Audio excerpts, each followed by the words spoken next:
Hello friends and welcome to this exciting 3 WinForm project series. In the previous lecture, we coded our first project, knockout game, and it's now time for the second project, personal information system. So let me first introduce you to the project so that you have some idea what type of application we will be developing. We will read some information from the user like name, email, and telephone, and then save that information in a list collection in the code. And from that list collection, we will display the information on the form. So taking the information from the user and display it on the form. Our application will also have information filtration. User can choose to show only the name or name and email or name and telephone number. In addition, we will also code delete functionality in our project. So this is the project we are going to develop in this lecture. Now you have some idea about the project. Let's now move on and start the development. Let's start the development of the project. We have a brand new WinForms project and the name of the project is personal info, and here is our form control. To the form control, we will only change the title of the form. So in the properties window, we will search for the text property. This is the form text property, and we will change the title from form 1 to personal information, right? You can see the title is changed. Now right click somewhere on the form and choose the first option, view code, in order to open the code window, right? This is our code window and this is designer. Now we will put all the controls on the form and adjust their properties. So in the toolbox window, we will search for the group boxes. We take first group box right here. And now in the property window, our group box 1 is selected and we will only change the text property. So the text of the group box is personal information list, I guess. Now we will take another group box. And this group box is for adding information. So the title of the group box should be something like add information. And now finally, we need another group box, and this group box is for show options. So the title of the group box is show information options, right? So we have 3 group boxes in order to group our controls. Now in the first group box, we will simply put a list box to show all the information. So let's search for the list box. So here is our list box control. Put it like here, adjust the size.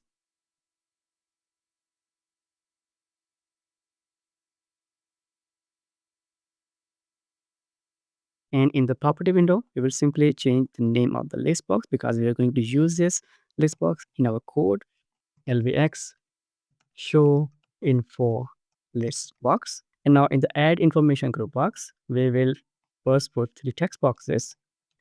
Text box 1 here. We can also copy and paste the text boxes. Text box 2 and text box 3. Now we need a button to add information. Let's add a button here. And we need 3 labels to label our text boxes, right? Let's put a label first, and then you can copy and paste the second one and the third one. And now we are going to adjust the properties one by one. This is our first text box and it's for name. So the name of the text box is tbx name. Select the second text box.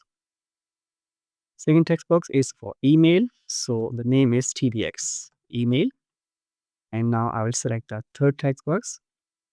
Third text box is for telephone. So tbx telephone. And now it's time for the button. The name of the button is btm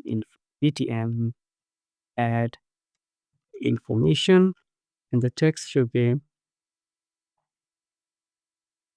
add information. And now we will fix the labels. Labels are for the guidance. They will help the user to insert the correct information. So the first label is for the name text box. So the text should be name. For the second text box is for email. And the third label box is for telephone text box, right? The add information section is good now. It's now time for the show information options. And here we will give the user 4 different options to display the information. And for that, we will use radio buttons, right? So this is our first radio button. Let's just copy and paste. You need 4 different.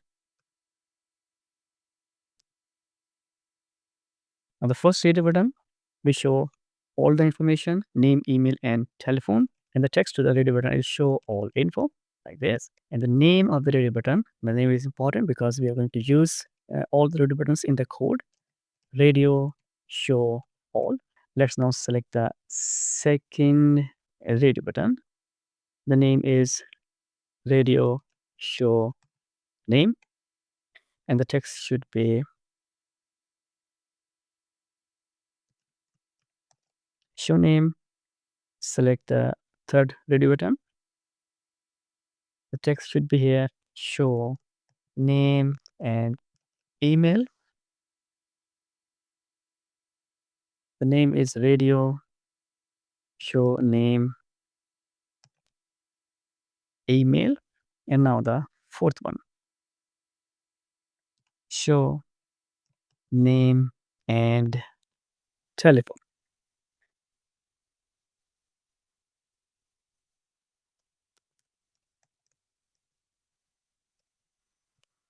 Right? So this portion is also done. Now we need a button here in order to delete the information. So let's put a button here like this. The name of the button, sorry, the text of the button is delete information, and the name should be btn delete. And in order to guide the user, we are going to take a label control, and here we will write a text, only change the text property, select a row to delete the information, right? And finally, we need another button to exit the application. We put it down there somewhere, like this. And the text is exit app, and the name should be btn exit. So friends, this is our application interface. The design is complete now. Let's start with the coding. We will first code the exit application button, and in order to program it, we must give it a click event. So go inside the event window. This is our click event. We can change the name of the event. For example, exit application underscore click. Now press enter. So here's our event. In order to exit the application or close the application, we will simply call the application exit. That's it. Let's run the program and check if this exit option is working or not. So here we go, press the button, and now you can see our application is closed. It's now time to read the information from the form. We're going to program this area and decide a data structure to save that information. The data structure that fits in this application is list, generic list, because we are not sure about the size of the data. In addition, we have the delete option in our application. So the best data type to work with here is list collection. List expands and shrink automatically. So we are going to create a list of string type. The name of the list is personal info collection, like this. So this list is our data structure, and all the information will be saved in this list, in this data structure, and from the data structure will take the information and display it on the form, right? It's our data structure. And now we will code this add information option. So we must give this add information button a click event. So go inside the event window, and here is a click event. We can name the event like add information underscore click. So here's our add information click event. We will start reading the text from the text boxes, string name tbx name.text, and string email from the text box email, and the third one is string telephone from the TBX telephone. So as the add information button is clicked, we are reading the information from the text boxes and saving that information in 3 different variables. Now, before we save the information further in this personal information collection list, we must check if the data provided by the user is valid. We will not accept invalid data. So in an if statement, we're going to check or control all these variables. Simply is null or empty. It's not null or empty. You can see I am using logical not here. So I'm changing the Boolean value returned by this method. And now we can read it like is not null or empty. And then we will apply the method on the name variable first. And now the logical and once again, string is null or empty. Now we will control the email, logical and string is null or empty. The last one is telephone. So in an if statement, we are simply controlling and validating our variables. And when the data is present in all the variables, we will simply come inside this if statement. And if the text boxes are empty or null, we will come inside the else statement. And here we can simply print a message box to inform the user like invalid data. And the title of the message box should be like data error. So let's now run this program and check this small development. So all the 3 checkboxes are empty. Let's press the add information button. So you see invalid data message box. Now I will provide only the name and we left these 2 checkboxes empty. I will see the same error. Now I will provide an email. Let's say a dummy email and we'll left the last one empty. I will see a message box and I will provide telephone number as well. Now you won't see any message box because all the text boxes are filled with the data.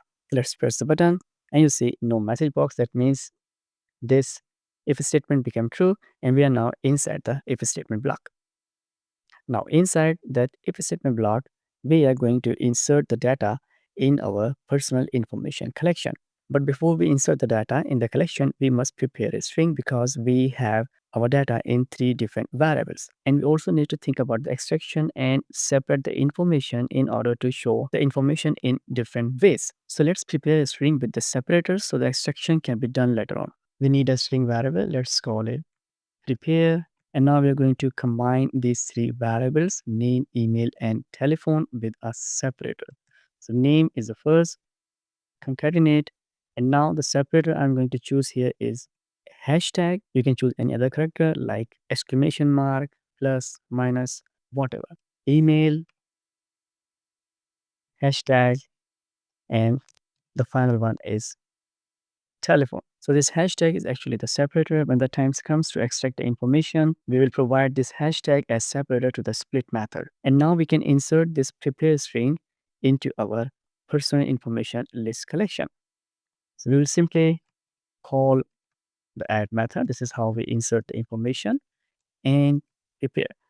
And right after that, when the information is inserted, we are going to empty our text boxes, right? So that the next information can be inserted easily.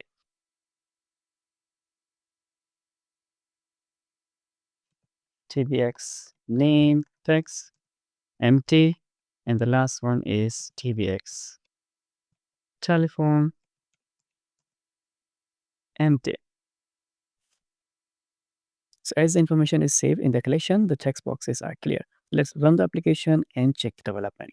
Let's now provide the information. Let's say the name is Sala, email is sala@gmail.com, and this is the telephone number. Now add the information. You can see the text boxes are now cleared and the information is saved in our personal information collection list, right? And this is the format of the information.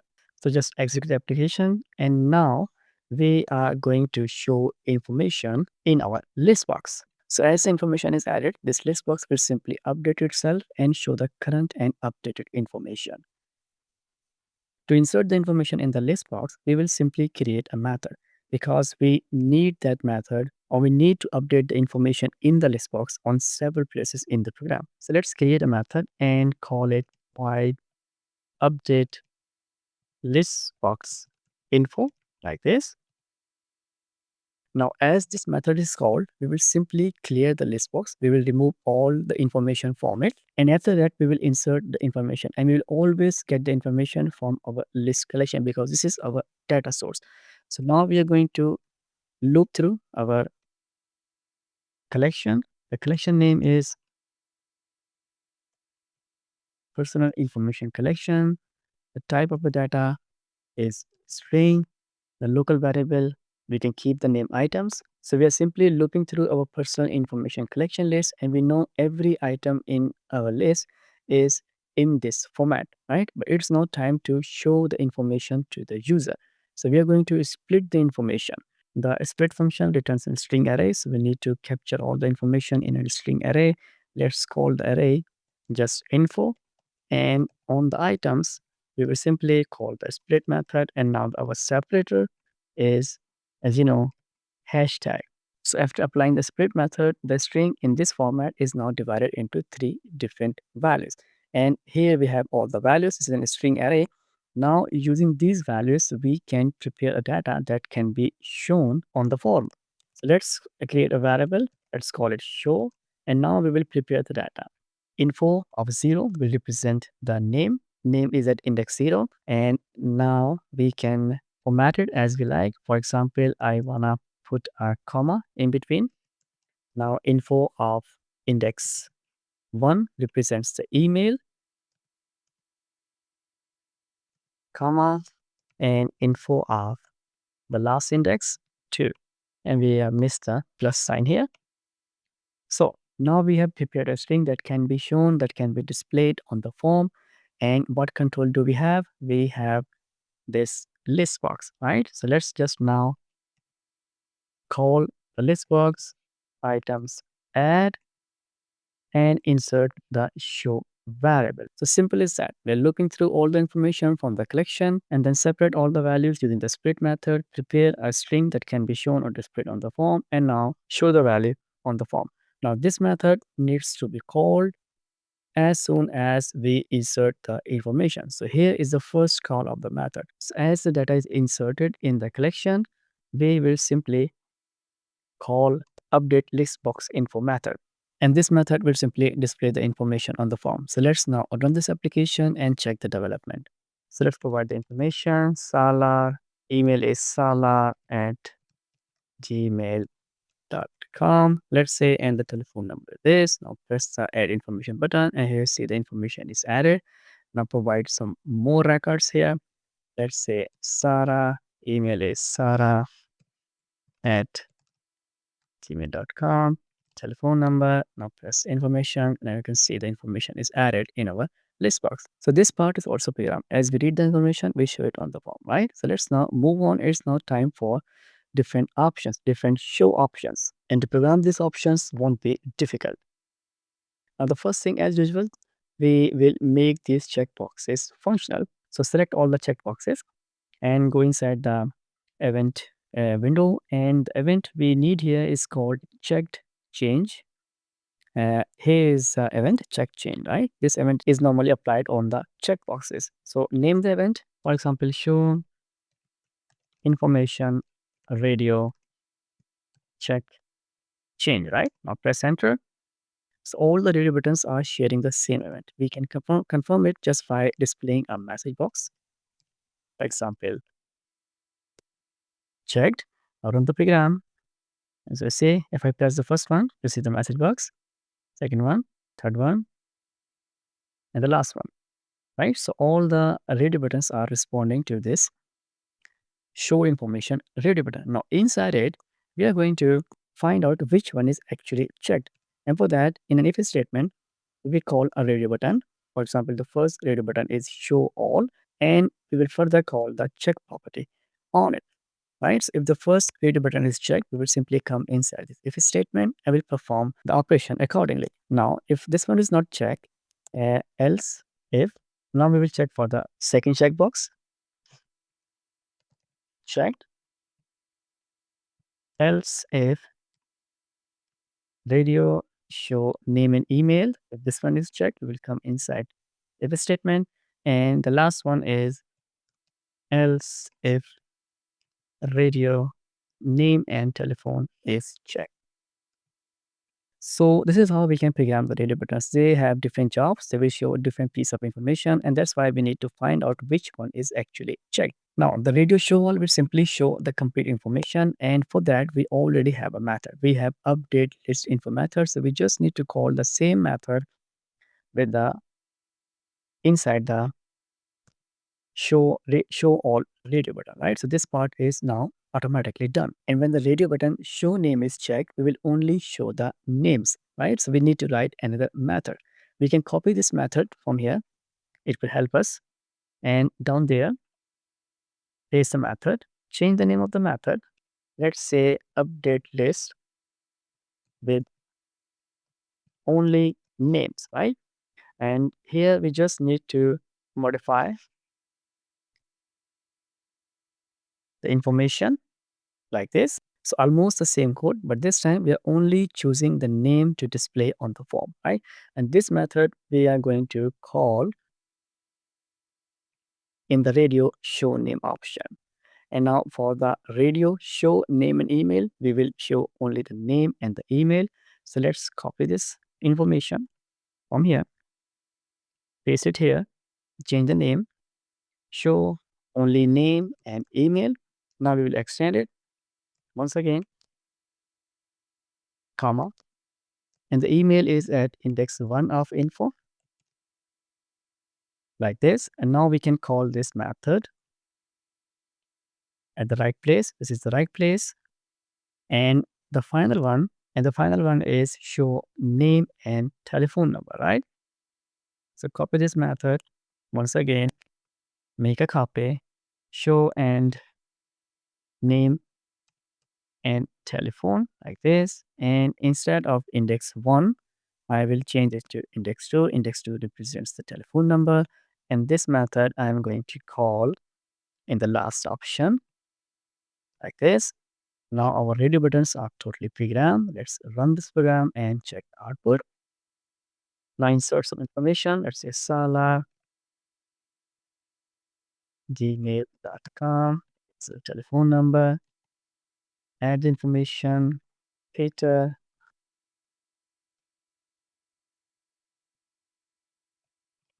Add the information. Let's now insert one more. Sarah.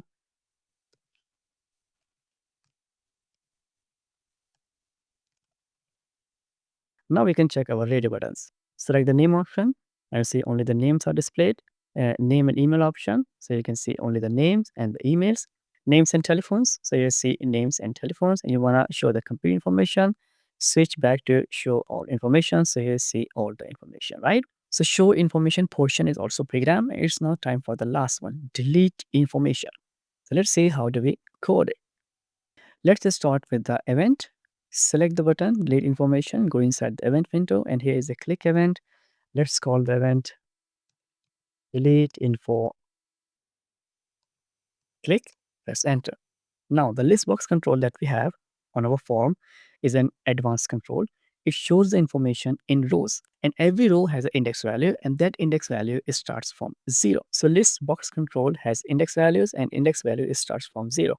And on the other hand, we have list collection, and the list collection has also index values, and those values starts also from 0. That simply means information in the list collection which is at index 0 is inserted in the list box as row 0. The information here in the list collection which is at index 1 is inserted in the list box as row 1. So the index value system is the same. It goes from 0 to the upward. Now this list collection gives us the opportunity to get the index value of the selected row. And for that, we have a property which is called selected index. Now, for example, we can call LBX selected index on the list box. So as we select the row in the list box, its index value is returned by this selected index property. So we can simply print a message box to display the value. So let's now run the program and check the output. Insert at least 2 records.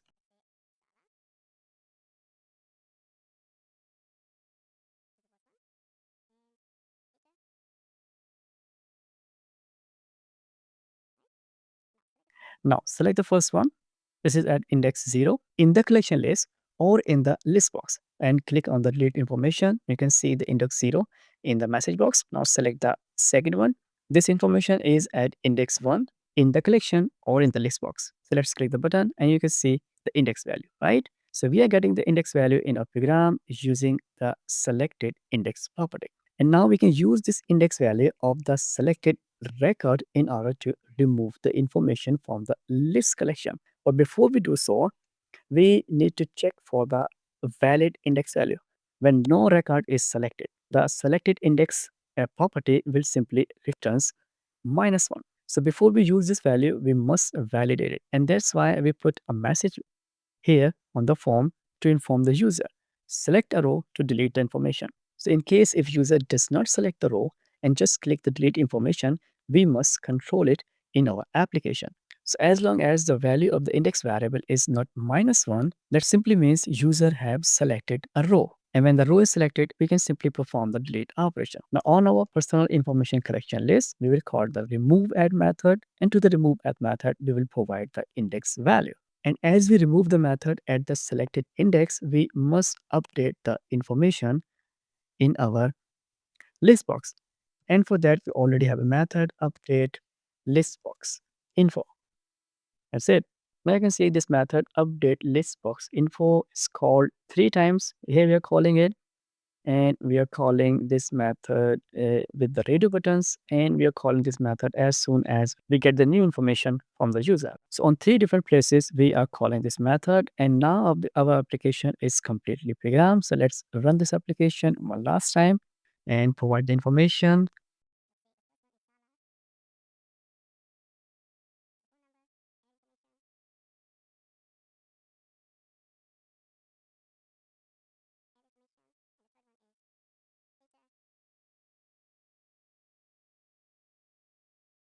These checkboxes are working fine. We have already checked them. And now the delete information. If I do not select any row and press the delete information button, nothing will happen. But if I select a row, for example, the first one, which is at index 0, so index 0 is returned in the program, and this information is simply removed from the list. So let's do that. I can see the information is removed, the second one, and the third one. Great, right? Our application is working perfectly fine and all the options are fully functional and programmed. So my friends, that was the project number 2 on our 3 project series on WinForm, and I hope you enjoyed coding this project. Now I will see you in the third and the final project in a separate video. In the next video, don't forget to watch that video. I will see you there. Thanks for watching.